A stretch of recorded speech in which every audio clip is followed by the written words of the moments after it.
বর্তমানে ভারতের বিভিন্ন জায়গায় দফায় দফায় অনুষ্ঠিত হচ্ছে ভারতের অন্যতম জনপ্রিয় নির্বাচন, লোকসভা নির্বাচন, যা গণতন্ত্রে জনগণের কণ্ঠ বলা যেতেই পারে।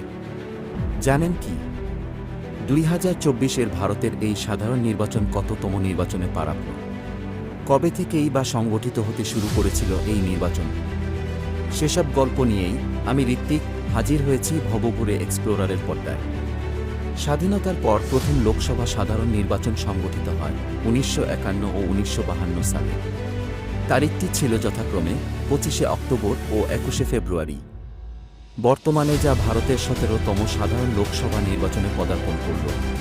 যে সমস্ত রাজনৈতিক দলগুলি এই নির্বাচনে অংশগ্রহণ করে সেগুলির মধ্যে কিছু দলের নাম হল অখিল ভারত হিন্দু মহাসভা, রাম রাজ্য পরিষদ, ভারতীয় জনসংঘ, ভারতীয় বলসেভিক দল, ভারতীয় কমিউনিস্ট পার্টি, সারা ভারত ফরওয়ার্ড ব্লক, ভারতীয় জাতীয় কংগ্রেস ও আরও অন্যান্য কিছু দল।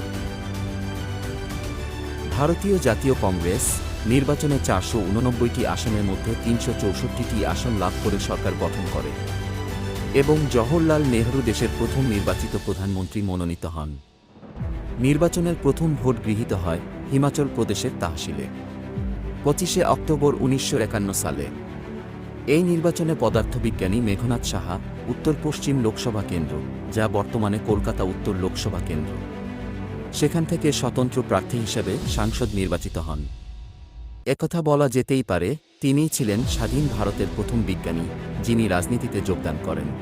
এই সময় জাতীয় কংগ্রেসের মন্ত্রিসভায় যে সকল ব্যক্তি সদস্যপদ গ্রহণ করেছিলেন তারা হলেন প্রধানমন্ত্রী ও বিদেশ মন্ত্রী হিসাবে জওহরলাল নেহেরু, অর্থমন্ত্রী ছিলেন চিন্তামন দ্বারকানাথ দেশমুখ, গৃহমন্ত্রী ছিলেন কৈলাসনাথ কাটুজ ও গোবিন্দ বল্লভ পন্ত, প্রতিরক্ষা মন্ত্রী হিসাবে পদ গ্রহণ করেন বলদেব সিং ও কৈলাসনাথ কাটুজ, এবং শ্রম, কর্মসংস্থান ও পরিকল্পনা মন্ত্রী ছিলেন গুলজারিলাল নন্দা।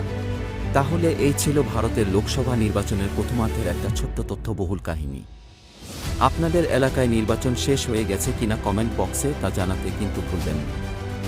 সঙ্গে ভিডিওটি ভালো লেগে থাকলে লাইক করে একটু উৎসাহ দেবেন এবং ভিডিওটি যদি তথ্য সম্পন্ন হয়ে থাকে তবে আপনার পরিচিত ও বন্ধুবান্ধবদের শেয়ার করে ও চ্যানেলটি সাবস্ক্রাইব করে আমাদের পাশে থাকবেন। কমেন্ট করে ভিডিওটি আপনার কেমন লাগলো এবং আরও কী ধরনের ভিডিও আপনারা দেখতে ইচ্ছুক তা জানাতে কিন্তু ভুলবেন না। আমরা দ্য ভবঘুরে এক্সপ্লোরার সর্বদা সচেষ্ট থাকি আপনাদের ভালো ভালো সুন্দর ভিডিও উপহার দেওয়ার। আপনার দেওয়া উৎসাহ আমাদের ভবিষ্যতের অগ্রগতির পথেও। ভালো থাকবেন, সুস্থ থাকবেন, আমাদের সাথে থাকবেন। নমস্কার।